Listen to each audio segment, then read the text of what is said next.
প্রতিনিয়ত আমরা এমন কিছু জিনিস ব্যবহার করি যা আমরা কখনো তৈরি হতে দেখিনি। আজ আমরা আপনাদের দেখাবো কারখানায় কিভাবে সাবান তৈরি করা হয়।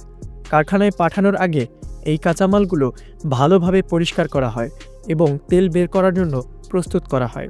এরপর এই প্রাকৃতিক তেল নিরাপদ ড্রামে ভরে কারখানার দিকে পাঠানো হয়। এখান থেকেই শুরু হয় প্রাকৃতিক তেলের যাত্রা, ক্ষেত থেকে কারখানা পর্যন্ত, যেখানে এটি সাবানে রূপ নেবে। প্রাকৃতিক তেল এখন সাবান তৈরির কারখানায় পৌঁছে গেছে, যেখানে এই কাঁচামাল একটি উপযোগী সাবানে পরিণত হবে। কারখানার ভেতরে একটি পরিষ্কার ও নিয়ন্ত্রিত পরিবেশ থাকে, যাতে সাবান তৈরির প্রক্রিয়া নিরাপদ ও বিশুদ্ধ থাকে।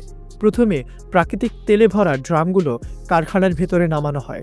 এরপর তেল বড় বড় স্টিলের ট্রাঙ্কে ঢোকানো হয়, যেখান থেকে সাবান তৈরির প্রক্রিয়া শুরু হয়। সাবান তৈরির জন্য তেলকে নিয়ন্ত্রিত তাপমাত্রায় গরম করা হয়। এরপর সাবানকে আকর্ষণীয় করতে এতে প্রাকৃতিক রং মেশানো হয়, যাতে সাবানের রং একরকম ও সুন্দর হয়। রং ও সুঘ্রাণ ভালোভাবে মেশানো হয়, যাতে সাবানটি খুব সুন্দরভাবে তৈরি হয়ে আসে। তৈরি হওয়া সাবানের মিশ্রণ এখন পাইপের মাধ্যমে মেশিনে পৌঁছে যাচ্ছে। এই মিশ্রণ পাত্রে ঢালা হয়, যেখানে সাবান তার সঠিক আকার ফিরে পায়। পাত্রে ভরা সাবান ঠান্ডা করা হয়, যাতে তা ধীরে ধীরে শক্ত হয়ে ওঠে। ঠান্ডা হওয়ার পর সাবান সম্পূর্ণরূপে রূপ নেয়। এখন বড় বড় সাবান বককে সমান আকারের টুকরোতে কাটা হয়। প্রতিটি সাবানের ধার মিশ্রণ করা হয়, যাতে ব্যবহার নিরাপদ করা হয়। এরপর প্রতিটি সাবানের উপর কোম্পানির নাম ও পরিচয়ের ছাপ দেওয়া হয়। এখন সাবানে সুগন্ধির জন্য প্রাকৃতিক ঘ্রাণ যোগ করা হয়। তারপর এই ঘ্রাণ ভালোভাবে পরীক্ষা করা হয়, যাতে প্রতিটি টুকরোতে একই রকম ভারসাম্যপূর্ণ সুগন্ধি থাকে। সাবানের আর্দ্রতার পরিমাণ ঠিক আছে কিনা তা পরীক্ষা করা হয়, যাতে তা খুব নরম না হয়ে যায় এবং খুব শুকনো না হয়ে যায়। এছাড়াও এর দৃঢ়তা পরীক্ষা করার জন্য ব্যবহার করা হয় ল্যাবের মধ্যে, যাতে ব্যবহারকালে সহজে ভেঙে না যায়। যেসব সাবান সব পরীক্ষায় উত্তীর্ণ হয় সেগুলো অনুমোদন পায়, আর বাকিগুলো আলাদা করা হয়। পরীক্ষায় পাশ করা সাবানগুলো এখন প্যাকেজিং লাইনে পাঠানো হচ্ছে। প্যাকেজিংয়ের আগে র্যাপিং ও বক্সগুলো মেশিনে সেট করা হয়। মেশিনের সাহায্যে সাবান দ্রুত ও পরিষ্কারভাবে প্যাক করা হয়। প্যাকেটগুলো তাপে সিল করা হয়, যাতে ভেতরের সাবান নিরাপদ থাকে। প্রতিটি প্যাকেটে ছাপ তথ্য ভালোভাবে পরীক্ষা করা হয়, যাতে কোনো ভুল না থাকে। কিছু প্যাকেট নমুনা হিসাবে খুলে শেষবারের মতো পরীক্ষা করা হয়। প্যাক করা সাবান শ্রমিকরা সাবধানে তুলে বক্সে রাখেন, যাতে প্রতিটি সাবান নিরাপদে থাকে।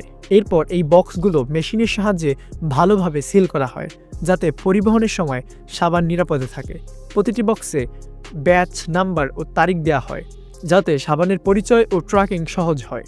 তৈরি হওয়া সাবানের বক্সগুলো প্যাকেটে সুন্দরভাবে সাজিয়ে রাখা হয়।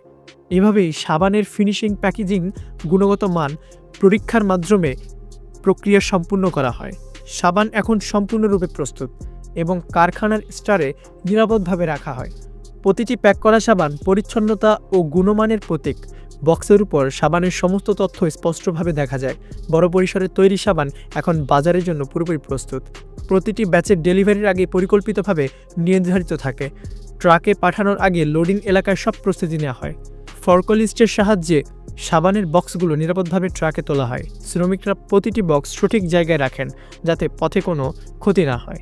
লোডিং শেষ হলে ট্রাক সিল করে দেওয়া হয় এবং সাবান কারখানা থেকে বেরিয়ে বাজারের দিকে রওনা দেয়। সাবানে ভরা ট্রাক দীর্ঘ পথ পেরিয়ে শহরের দিকে এগোয়। যাত্রার পর সাবান শহরের সীমানায় প্রবেশ করে, যেখানে এর পরবর্তী গন্তব্য নির্ধারিত হয়। এখানে সাবান শহরের বিতরণ গুদামে পৌঁছায়। এই গুদামে সাবানের বক্সগুলো ট্রাক থেকে নামিয়ে পরবর্তী সরবরাহের জন্য প্রস্তুত করা হয়। এখন সাবান বিভিন্ন দোকান ও এলাকায় হিসাবে অনুযায়ী আলাদা করা হয়। দোকানে সাবানগুলো সুন্দরভাবে সেফেল সাজানো হয়, যাতে ক্রেতারা সহজেই দেখতে ও বেছে নিতে পারে। ক্রেতারা নিজের প্রয়োজন ও পছন্দ অনুযায়ী সেফেল থেকে সাবান বেছে নেয়। নির্বাচিত সাবান এখন বিলিং কাউন্টারে গিয়ে কেনার প্রক্রিয়া সম্পূর্ণ করে। দোকান থেকে কেনা সাবান নিরাপদভাবে বাড়িতে পৌঁছে যায়। ব্যবহার করার আগে সাবান প্যাকেট থেকে বের করা হয়। পানির সঙ্গে মিশে সাবান ফেনা তৈরি হয় এবং সুন্দরভাবে পরিষ্কার প্রক্রিয়ার কাজ করে। বন্ধুরা, এই ছিল আজকের আমাদের সাবানের ভিডিওটি যদি ভালো লেগে থাকে তাহলে অবশ্যই আমাদের চ্যানেলটিকে সাবস্ক্রাইব করে পাশে থাকা বেল আইকনটিকে অন করে দেবেন এবং ভিডিওটিতে একটি লাইক দিয়ে বন্ধুদের মাঝে শেয়ার করতে ভুলবেন না। দেখা হচ্ছে পরবর্তী কোনো ভিডিওতে।